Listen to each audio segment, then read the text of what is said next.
All right. So while you guys are grabbing calculators, let me read this out loud. It says there are many ways to solve a quadratic equation. Here are three methods to solve x squared equals 16. Okay. So the first one I want to do is I'm going to do it by graphing. So A says solve it by graphing. So grab your calculator and remember you just do the left-hand side and the right-hand side. So the left-hand side, I'm just going to put x squared. On the right-hand side, you're just going to put 16. Now, your calculator, because we just did this absolute value inequality thing, make sure that over here you have a line. So move the cursors over, and you guys should be experts at this. But if not, just raise your hand. I'll explain it. Okay? Get a line in there. And remember, if y equals 16, what does y equals 16 look like as a graph? Whenever you have y equals a number, what does that look like as a graph? Yeah, it's just a horizontal line at where? In other words, where does it cross the y-axis at? Huh? Well, if I say y equals 16, where does that cross the y-axis? Yeah, it's 16, right? That's what the equation means. No matter what x is, y equals 16. So now when I go to set up my window, click on window, my y max has to be a little bit bigger than 16. So I'm just going to put 18. Okay. Then I'm going to hit graph. Well, bam, with the bacon sizzle. There it is. Since you guys are experts, tell me what I need to do next to solve this thing graphically.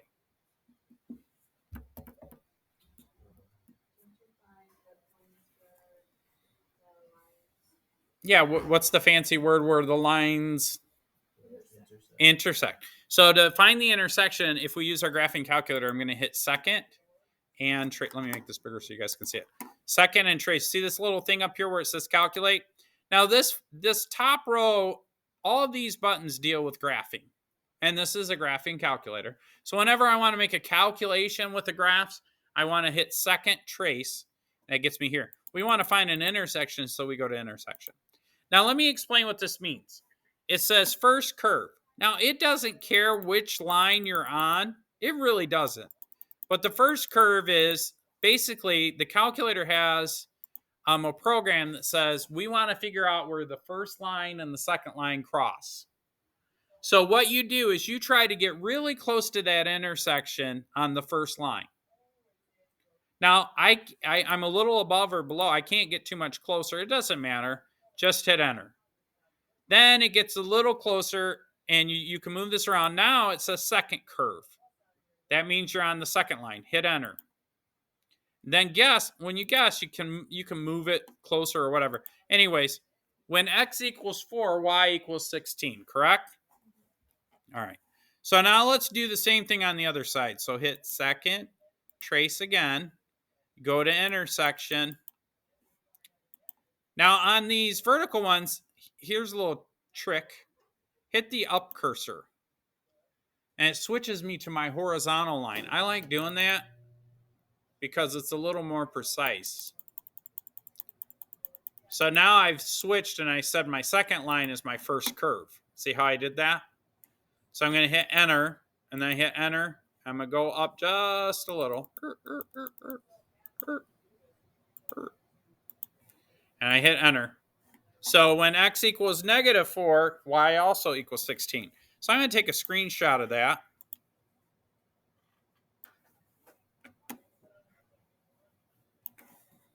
Okay. And so graphically, if I graph this, I can solve this quadratic equation by graphing the left-hand side of the equal sign and the right-hand side. So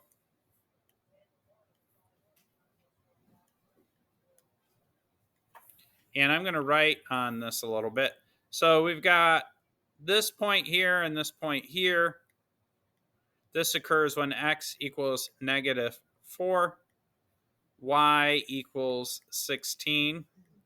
And over here, when x equals 4, y equals 16. So I could say x equals -4 or x equals +4. Now, if I were to solve this algebraically, I could say x squared equals 16. Now, remember, our goal is to make it look like x equals some stuff. And the way that we do that is we do the inverse. So I have x squared. What's the inverse of squaring? Take the square root. And whatever you do on one side, you have to do on the other. Okay? So if I take the square root on one side, I have to take the square root on the other side. Does that make sense? So when I take the square root of a square, they undo each other, and I'm just left with x. Now, here's the tricky part about square roots. I need to think of a number that when I square it, it equals 16. Well, we know 4 works, but what about -4? Does that work? Yeah, because -4 times -4 equals +16, right? A negative times a negative is positive.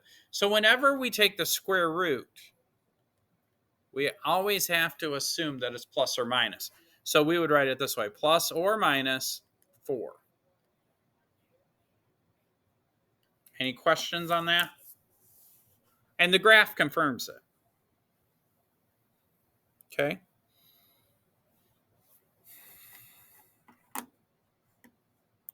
Let's do some more. So now for B, I think we just did that. Yeah. Oh, okay. Oh, this is interesting. So for part B, they want us to use another method. And it says this method involves rewriting the equation so that 0 is on the other side, and then we use a zero product rule, right? So let's underline zero product. This is leaning towards factoring, so we can factor things. So let's do this. So I'm going to rewrite this out step by step as it is in your textbook. I copied it in there, but let me write it out and explain it in real time.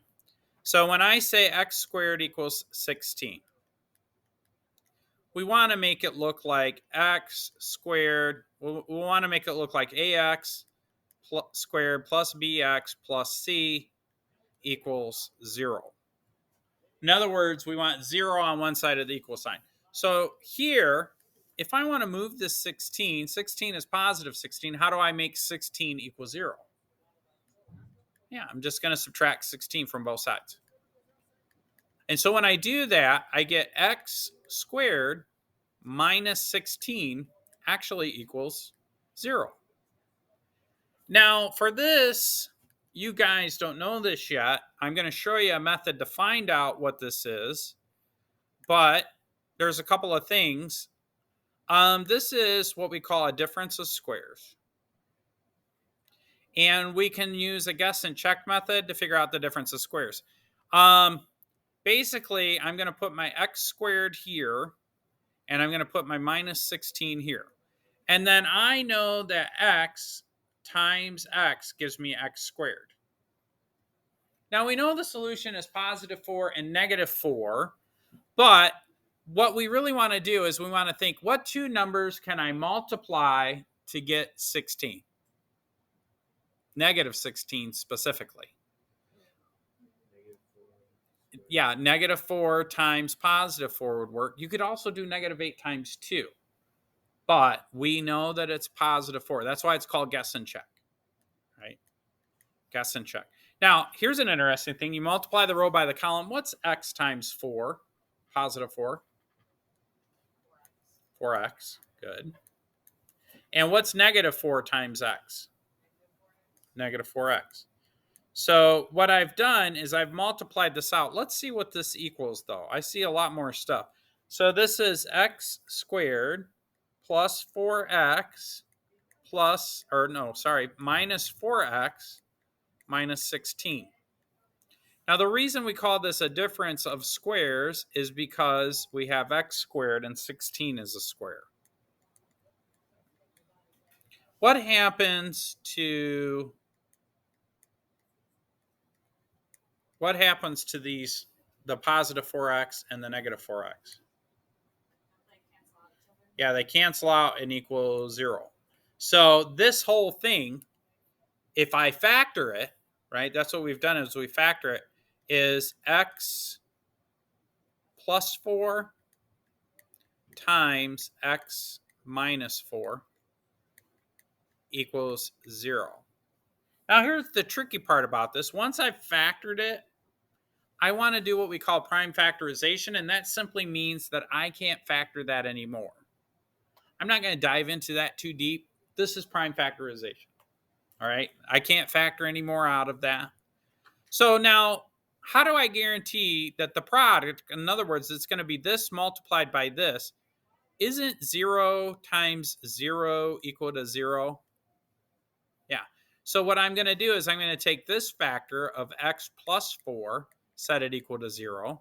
And I'm going to take this factor, x minus 4, and set it equal to 0. And guess what my solutions are? Yep. So and that's what I get. I get positive 4, and then over here I would get negative 4.